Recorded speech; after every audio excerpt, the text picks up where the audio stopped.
Odofo mama wakwaba aha eye GCN page so ene ne da edi kan ya wode ehwe me a mesrew na wa subscribe to my channel uwi ana odo nsa emia bell ne so ubenya notification ene sa ne news e de betum bia ubenya bi etie anasa ubenya bi ahwe ewo GCN page ha midin e de adwoa searchi owura odi ahenkan eye adwuma ewo despite media na ni dwumedi ni titiru pa odi ewo Peace FM na omo program bi a omo ye no every morning a what ni di newspaper review na sa newspaper review no omo e ka mu nsem a omo e ka ensem e fa ho papa omo e ka ensem a e koso ewo oman Ghana mu ensem a emboa titiru pa sometimes omo kasafa eye bad roads a ewo Ghana hanoma e ku Ghana de hye ene chese obi Accra say o to kwan from Accra to Kumasi bebre na embedu from Kumasi to Accra bebre na enkodu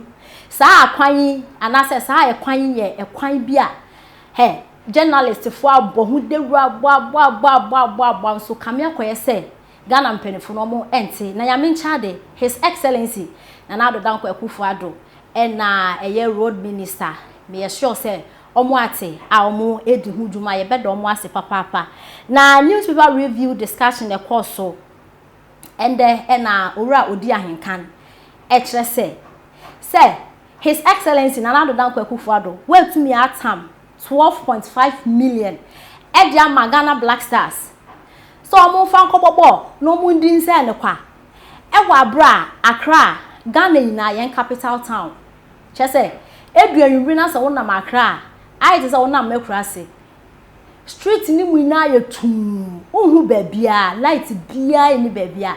Na sa ensemi, owura odi ahenkan, eyade a otai eka pa.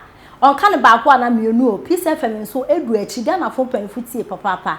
Na Accra nina se mo kase mo fix eye street light a. Ahia na be course. Owura odi ahenkan e kire 5 million kra no.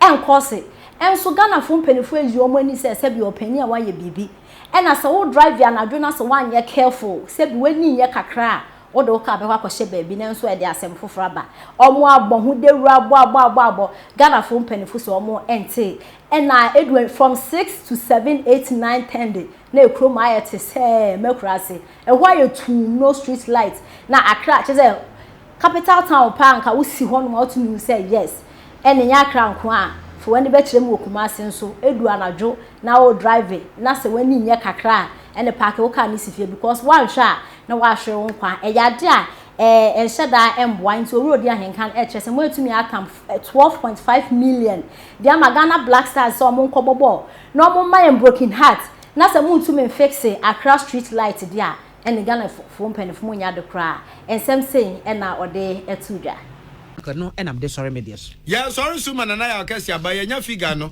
Tobinko eda no we di ma Ghana Police Service no. 3.9 million Ghana cedis. Na we nya mi no bende.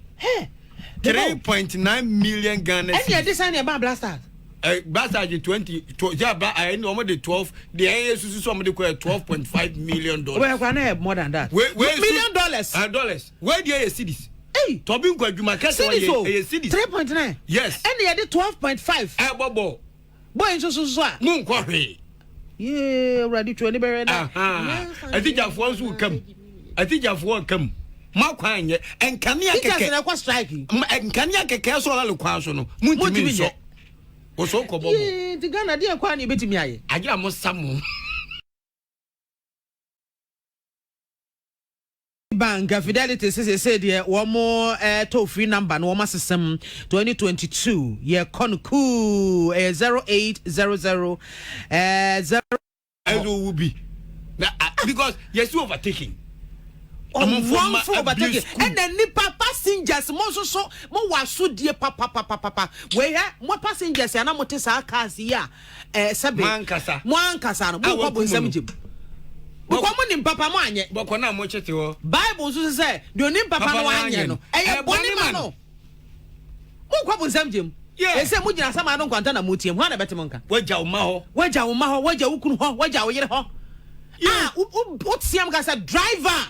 Ya steady na be kuyen. Anko beto no bo ase.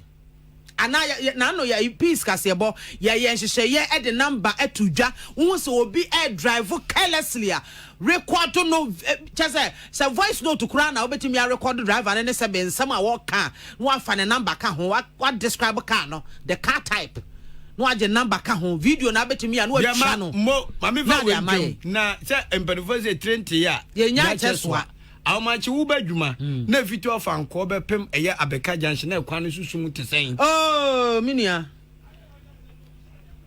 White House Junction that be tell bonny ben na anopa awmachi me ba e bi kwa ni street light awmachi me ba na me bisa mo say nyankopon pengwankwa chirichichichichi na se boni bi si kwan so a che benya mpanifo a wo meba kwan so aba behwa ka sebusuama mo yakọ e ba bu ni poko mo da bi mpanifo na e be fa so boni bi ba wo mo na be di kan because bi ama me dwe ani jama me support blasters no anyuma bi me time because we need street light no what zika dey say to 12.5 million and the kobobo say 25 omu chem e fa akọ ayi Africa Cup na so bitimi ko World Cup na e fa so akọ World Cup guys say won't forget it street light na e be cost more than 5 million to save lives any pay dia tenche ko kumase kwan ko sunyane e ko boga nyina nam kwan we so ya the news a whole news package morning afternoon evening aye yan so dia no atuma kan afo ye all myself in the started sa campaign ba pem ne omo so amonte Penny be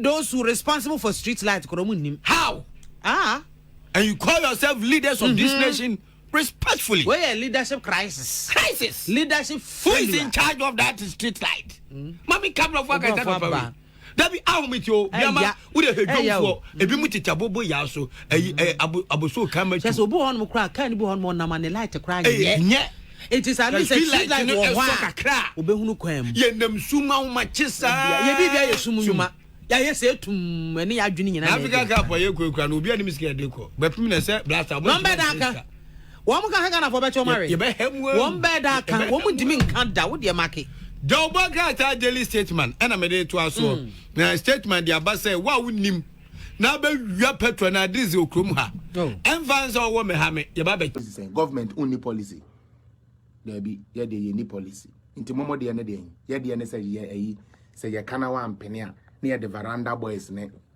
azoka boys ne mule jimifo no na ye de omo aba na ya meska kakrama okateche free fan money fix the country for no ma share jimifo bi te say Kofi Blay no mo yellow say mon konko ye a way demonstration na wa dwene ye adwuma for the first time wo de wo si we su hu ya wo so wo de wo ye jimifo wo ye NDC ni jimifo na we su hu ya for the first time in our life in the life of Ghana assembly plants aye they assemble cars abagana we nyansani a me ye nyansani ntini minim say nne na ye hihye ne keke wa ha ochina bi beba afi de ye be manufacture parts and things here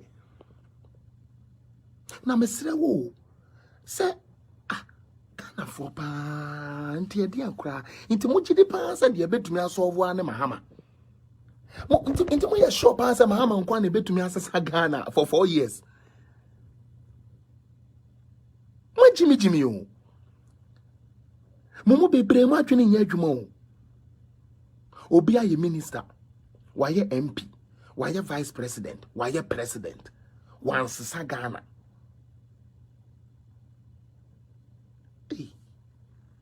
when you serious I can't 4 years but so now do you see the agenda ye metungum ne ye ndiska president Mahama de oba obechiska obi abedibi